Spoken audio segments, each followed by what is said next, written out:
मध्ययुगीन नगरों की उत्पत्ति एवं विकास। मध्य युग 500 से 1500।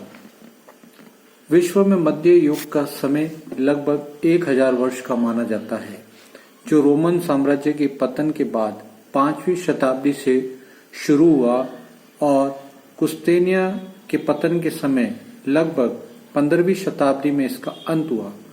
इसके पूर्वार्ध काल को 450 से 1000 प्राय अंध युग डार्क एज कहते हैं, क्योंकि इसी काल में रोम साम्राज्य के पतन के कारण अराजकता का बोलबाला हो गया। यूरोप में 450 से 1000 ईसा तक के समय को अंध युग तथा 1000 से 1500 ईसा तक के काल को मध्य युग का नाम दिया गया है। दक्षिण यूरोप में अफ्रीका की बर्बर जातियों ने अनेक उत्पात मचाए और अनेक नगरों को नष्ट कर दिया। यूरोप के अन्य भागों में भी सामंतशाही के प्रभाव के कारण देश टूटते जा रहे थे, जिससे यहाँ पर कोई भी सशक्त देश नहीं बन सका। पूर्वी यूरोप में भी लगभग 700 वर्षों तक ईसाई और तुर्की लोगों के बीच धर्म युद्ध क्रूसेड्स होते रहने के कारण यूरोप और एशिया के संबंध टूट गए और व्यापार छिन्न भिन्न हो गया। इस लंबे सुरक्षित युग में इटली को छोड़कर अन्यत्र भी लगभग सभी स्थानों पर नगरीय जीवन समाप्त हो गया था। भूमध्य सागर में बसे नगरों को भी इस समय भारी धक्का लगा और वह भी उजड़ने लगे थे।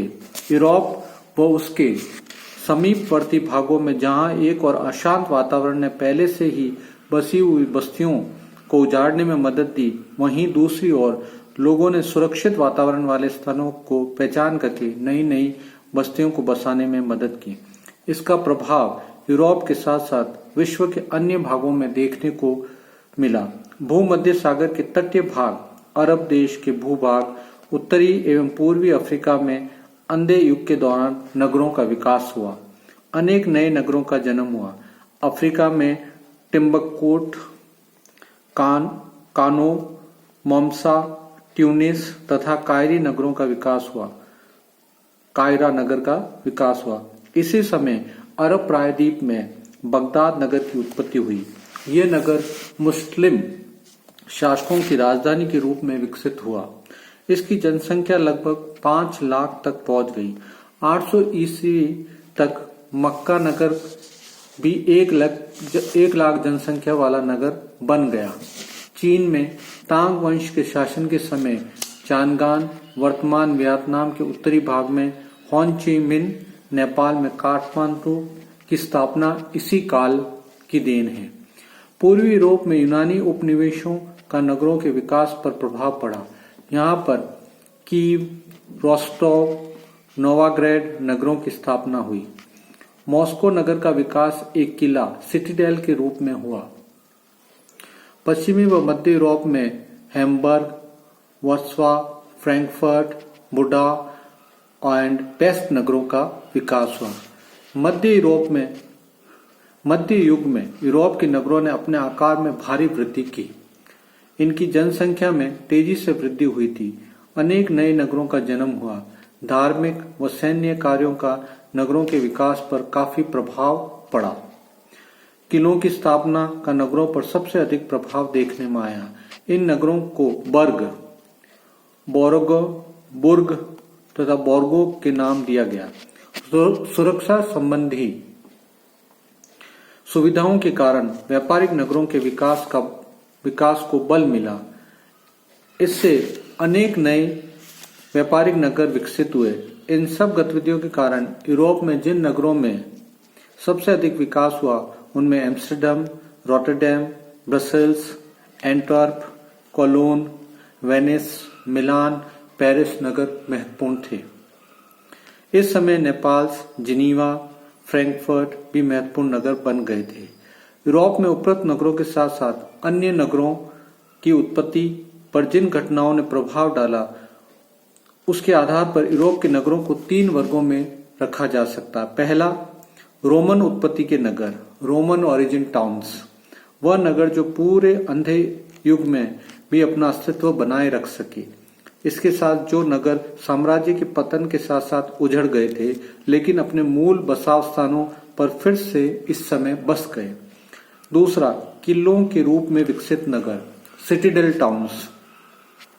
ये नगर सैनिक किलों, बुर्ग्स के रूप में बसाए गए।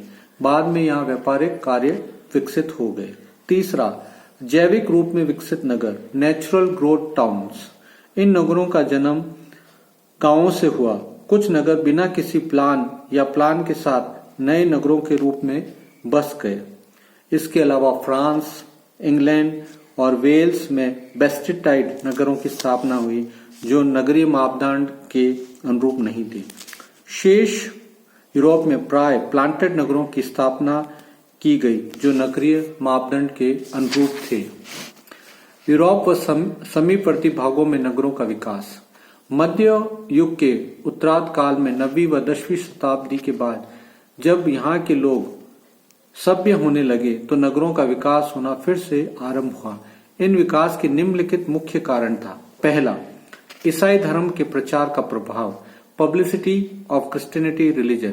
ईसाई धर्म के प्रचार ने नगरों के विकास में बड़ी मदद की। इस धर्म के प्रचार की व्यवस्था रोमन साम्राज्य की प्रांतीय व्यवस्था के आधार पर की गई थी। प्रत्येक प्रांत पर का अधिकारी एक पादरी को बना दिया गया था जिसके अधिकार बड़े व्यापक थे। इस युग की अराजकता ने यूरोप में पादरियों की शक्ति बढ़ा दी थी। इन्हीं के हाथ में सारी राजनीतिक, सांस्कृतिक एवं धार्मिक व्यवस्था आ गई थी। इन पादरियों का संबंध प्रारंभ में तो केवल धार्मिक बातों तक था। कर इकट्ठा करना, रोगी निर्धनों की सहायता करना, मोक्ष देना, अधार्मिकों को दंड देना, शिक्षा विद्या की उन्नति करना, धार्मिक उत्सवों को संगठित करना, सब उन्हीं का कार्य था। धीरे धीरे वो प्रशासनिक कार्यों में भी हस्तक्षेप करने लगे। ये राजाओं का राज्याभिषेक भी करते थे तथा उसको या उनको गद्दी से भी उतार देते थे। ये लोग भूस्वामी बन गए थे जिससे गिरजाघर मध्यकाल यूरोप के आर्थिक जीवन पर भी छा गए। ऐसे नगरों को मठों के नगर, कैथेड्रल सिटी की संज्ञा दी गई। दूसरा, युद्धों का प्रभाव, इफेक्ट ऑफ बैटल्स। इस युग में निरंतर युद्ध होते रहने के कारण ऐसे स्थानों का महत्व अधिक बढ़ गया जो सुरक्षा की दृष्टि में अधिक अनुकूल स्थिति में थे। लोगों ने अधिक शक्तिशाली व्यक्तियों के नेतृत्व में संगठित होकर रहना शुरू कर दिया। इससे सामंतवाद को जन्म मिला जिससे भूस्वामियों का मान प्राप्त होने लगा। ये लोग अपनी सेना रखने लगे तथा इन्हें सुरक्षित स्थानों पर दुर्गों का निर्माण कराया जिनको निकट धीरे धीरे नगरों का विकास होने लगा। ऐसे नगरों को दुर्गों के नगर, गैरिसन सिटी कहा जाता था। तीसरा, व्यापार एवं परिवहन मार्गों के विकास का प्रभाव, development of trade and transport activities. मध्य युग के उत्तरार्ध में व्यापार एवं परिवहन मार्गों की उन्नति अधिक हुई। व्यापार बढ़ने के इस समय कई कारण थे। बर्बर लोग जो पहले नगरों को उजाड़ने में अधिक उत्सुक रहते थे, धीरे धीरे सभ्य बन गए जिससे अराजकता की समाप्ति हो गई और दुर्ग के निकट ही व्यापार के लिए अनेक सहायक बस्तियां स्थापित की गई। इन बस्तियों को बाजार व मेले लगने के अधिकार मिल जाने से परस्पर प्रतिद्वंद्विता की भावना ने जन्म ले लिया जिससे बहुत से नगरों में पारस्परिक लाभ, सहायता और रक्षा के लिए व्यापारिक संघ बना लिए। उपयुक्त कारणों से बाल्टिक तट के निकट स्वीडन, डेनमार्क, उत्तरी जर्मनी और नीदरलैंड ने विशेष रूप से व्यापारिक नगरों का निर्माण हुआ। इसी प्रकार इटली में भी रोम सागर के तट पर वेनिस, मिलान, फ्लोरेंस और जेनेवा व्यापारिक नगर बन गए। पूर्वी देशों के साथ लाभप्रद व्यापार करने के कारण ये नगर काफी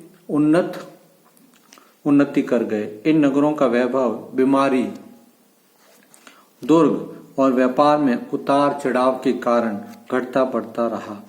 इन सब कठिनाइयों के बावजूद यूरोप के अनेक नगरों ने अपने समीपवर्ती ग्रामीण क्षेत्र में से नजदीकी संबंध जोड़ लिया जिसने उनको स्थायित्व प्रदान किया। फ्लेयर ने बताया कि चूंकि नगरों का आधार व्यापार होता था, अंत ज्यों-ज्यों पश्चिमी फ्रांस से पूर्वी यूरोप की ओर बढ़ते जाते हैं, त्यों त्यों नगरों के विकास और रूप में भिन्नता पाई जाती है। इसका मूल कारण व्यापार के लिए शांत वातावरण का होना। ये शांति और स्थायित्व पूर्वी यूरोप में पश्चिमी यूरोप की अपेक्षा कई शताब्दियों बाद आया। अंत जहां उत्तरी फ्रांस में नगरों का जन्म रोमन साम्राज्य काल में हो चुका था, वहां उसके बाद प्रेग और मॉस्को नगरों का जन्म हुआ।